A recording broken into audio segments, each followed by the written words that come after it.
kwabadde ebukedeya okuddamu okujuza ekifo kya ssentebe wa disitulikiti eyo.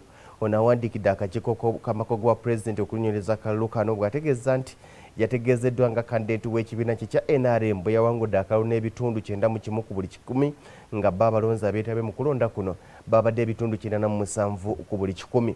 Ono agamba nti kino kyamuwadde essanyu okubanga ekibiina kye kiwangudde nti kyokka ataafunye amawulire agatali malungi gyali ng'ategeezebwa ku ebyo ebize Egyetobeka mu kulonda kuno.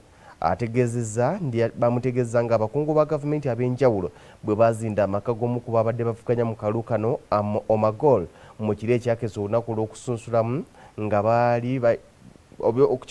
abaali balina okuvuganya ne babba ebiwandiiko by'obuyigirize bwekw'oteeka n'ensimbi enkalu obukadde bwe za Uganda 163 basobole okumulemesa okwesimbawo.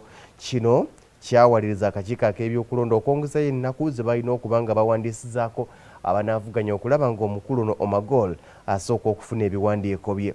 Pulezidenti agambye nti era bamutegeeza nti ne lwe yagenda okuwandiisibwa era abakungu ba gavumenti bamuzindirako ku geeti ya yafeezi y'akakiiko ak'ebyokulonda nga baagala okumulemesa.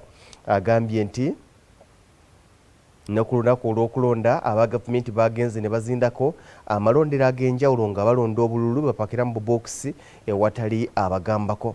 Pulezidenti Yoweri Bwabulwa Kaguta Museveni agambye nti kino kiwulika nga sineema kyokka tekisanyusa era teyeetaaga kuddamu kukirabako nti kubanga bino bye bimu ebyaliwo mu myaka gy'ekinaana ebyo abawaliriza okugenda mu nsiko nga bye bikola bino bye bataagala kuddamu kulaba ku mulembe guno Museveni. Bw'atyo alagidde akakiiko akakola okunoonyereza ku nsonga eno era kamutegeeze byonna ebinaaba bizuuliddwa n'okulaba nga abo abeenyigidde mu mivuyo gino ate bavunaanibwa nga bwe kigwanidde. Entiisa ebuutikidde abatuuze n'abasuubuzi abakolera ku